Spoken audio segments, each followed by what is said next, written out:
Cougar Sports Saturday. It's complete. Another touchdown! Cougar Sports Saturday. A presentation of KSL Sports. Left wing for three. He got it again! BYU Sports Talk by Cougar fans for Cougar fans. Here are your hosts, Mitch Harper and Matt Baiamonte. On Utah's legacy home of the Cougars. KSL News Radio, 102.7 FM and 1160 AM.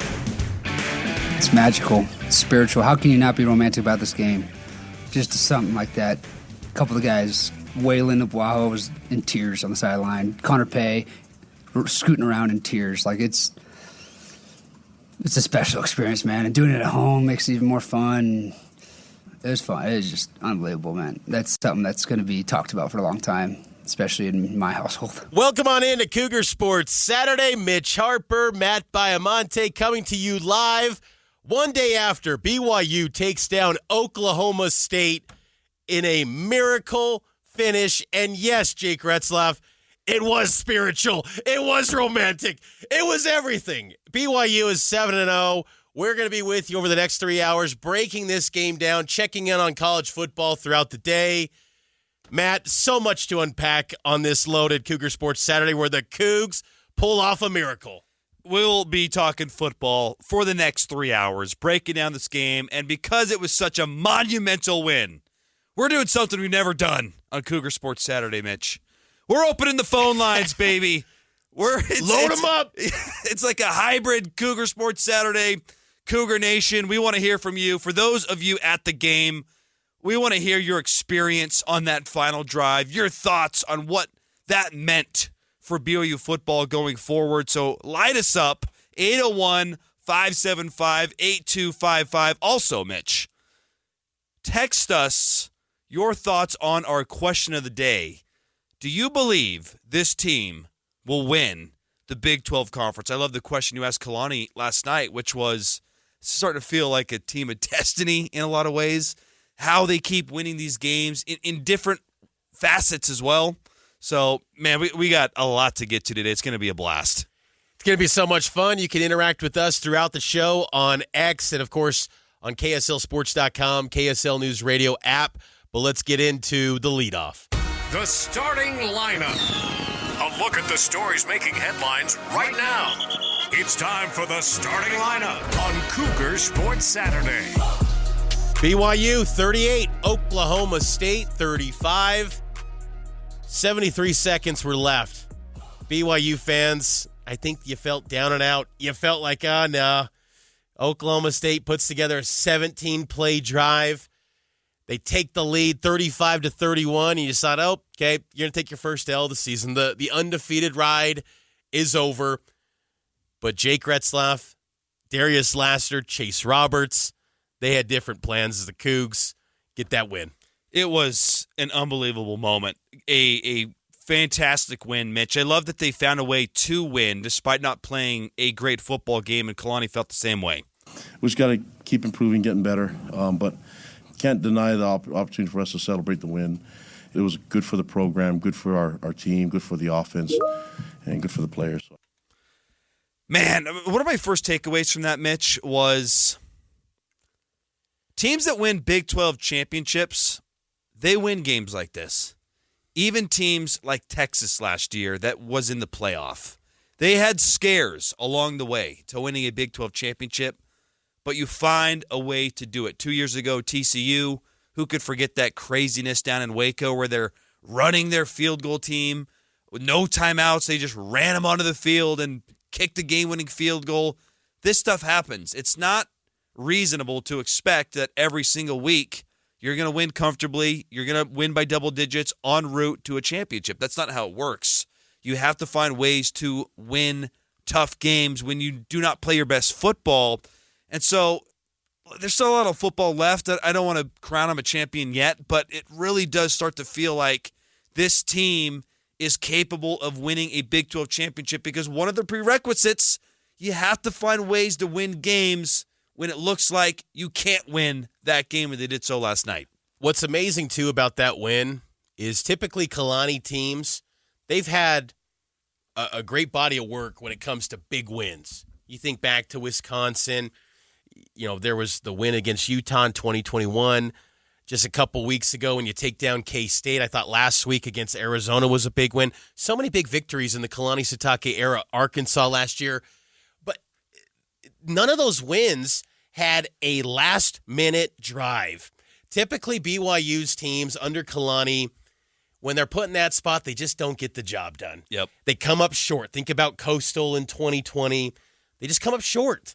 And for this group, and again, 6-0 and riding high, we've all been watching the games. This team's good, but when you put it in the context nationally, people still think, not really sold on BYU. And there was low expectations coming in, and it's Jake Retzloff, it's Darius Lassiter, guys that were not viewed as anything as far as like all Big 12 potential guys or NFL guys. And they manufacture an iconic drive in BYU football history.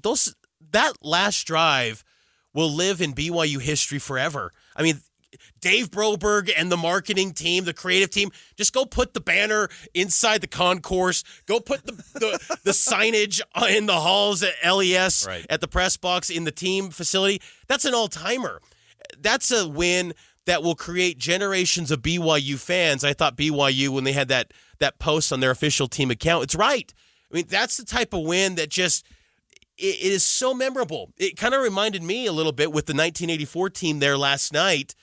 Was that their version of 1984 Hawaii? Oklahoma State's not a great football team. I'd be surprised, honestly, if they go to a bowl game. But the thing is, you took their absolute best shot. And the Oklahoma State team that people thought they would be in the preseason, that showed up on Friday night. BYU took their best haymaker. Defense didn't perform great, and we'll get to all of that and unpack it. But for BYU to rise to the occasion, win a game that typically Kalani Sitake teams don't win, that's what makes that special. And you maintain a perfect record, and you control everything in front of you to pursuing a Big 12 title, the playoff. It's all there. And this team's magical. Suddenly you're having that conversation that this is a magical football team. And it's been a long time since you could talk about that with BYU. When you talk about the magic of that game-winning drive, I instantly thought of a lot more times than you just referenced in the Kalani era where that was unsuccessful. Notre Dame in 2021, You drive down, you get stuffed on a 4th and 1. Earlier in the Kalani tenure, that his first year, Taysom's drive at Utah, stuffed on the 2-point conversion. West Virginia, you try to mount a late-game drive on the road in the nation's capital. That comes up short. Most times in college football, in that situation, it doesn't pan out. And I love your point because it's a good one. That's why this is memorable. That's why it's going to create a generation of new BYU fans. And that's why BYU, I think, should feel like they are a favorite to get to Arlington because they're finding different ways to win. They've had multiple games this year, Mitch, where the defense has made plays late in games to get you the win. SMU, the defense had a stand on an SMU final drive. Baylor had a final game-winning drive opportunity. Crew Wakely intercepts that. Now the offense responds. And that drive, man, we got to break that down a little bit because there were so many impactful plays on that drive. I thought that was a masterpiece by Jake Retzloff. His awareness on that 4th down conversion. If you look at that replay, Chase was not wide open. He missed Chase when he was wide open. And to throw it across his body and fit it into that window, his scramble, I thought, was the most impactful play of that drive because if he goes out of bounds, they're still 50 yards away. It's a great point because the play before, Keanu Hill hauls in a catch, and it's a gain of 2. He's inbounds. He tried to get out of bounds, and you're just thinking, this isn't going to work. No. Like, look, I know the team, they always believed, but for me in the box, I'm thinking, that's one you just bat it down, Kibo. Bat it down because the timeout's more precious in that situation than just getting 2 yards. But then Jake, creates with his feet.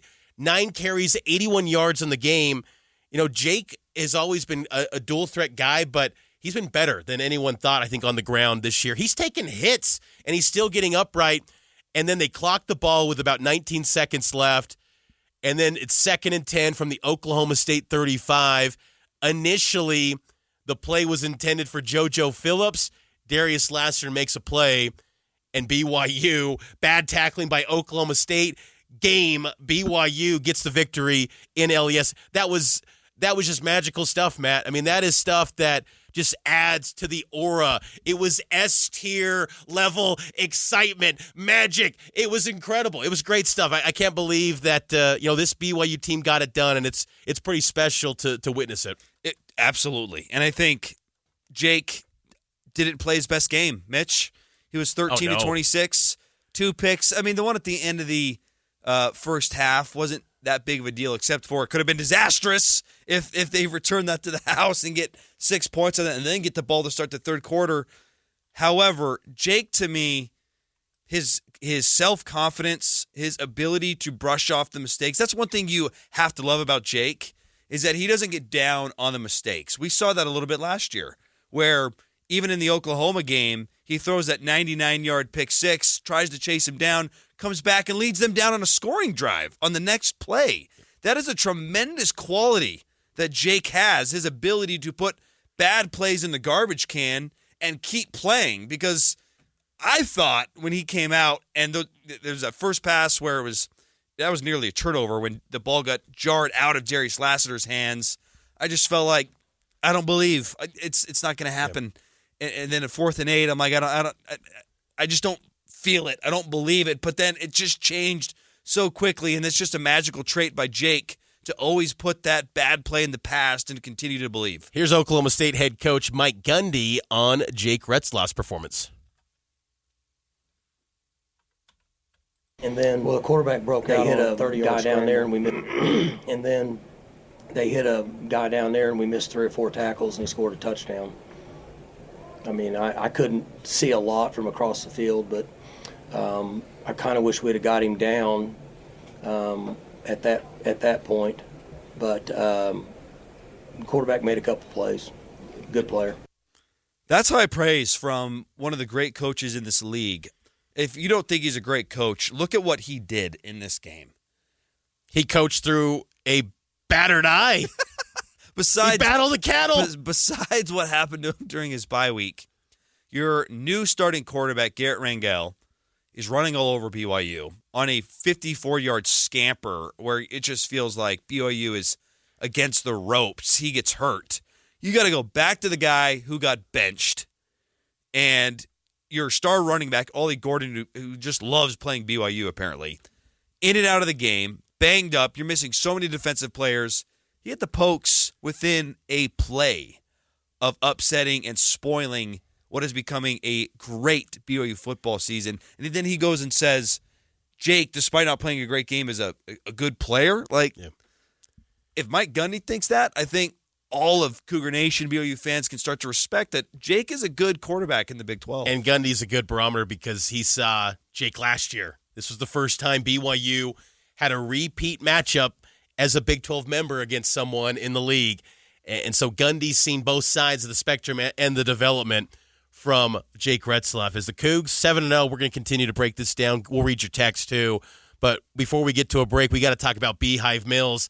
It's fall season. You saw it last night. The weather, it's changing. It's crisp air. It changed on a dime. It took a massive turn. But perfect time for Beehive Mills, the best meal prep service in the state. Yeah, they specialize in preparing convenient slow cooker freezer meals designed to simplify dinner for busy families. October is an insanely busy month. Halloween's coming up. This football team demands time and attention because they're having a great year. And so you need dinner to be easy. And that's exactly what Beehive Meals does. Listen to this menu, Mitch. The October family-style menu. Barbecue chicken, always good. Chicken enchilada soup. It's soup season, baby. Cracked chicken, Mississippi chicken. That's my favorite right there, Mississippi chicken. I love that one. It was really good. Yeah, that one is great. Sausage Alfredo, cheeseburger mac, to name a few. It tastes great, but it's convenient and easy, Mitch. And it's one of the fastest growing companies, and they also, they make it easy. They give you the chance to be able to spend time with your family. And then you can just go to the cooker and be able to eat that meal together as a family. So Beehive Mills, proud sponsor here of Cougar Sports Saturday. We're taking a break. We'll get to more of your texts as we continue to break down BYU's big win over Oklahoma State, 38-35. Breaking it down next here on KSL News Radio.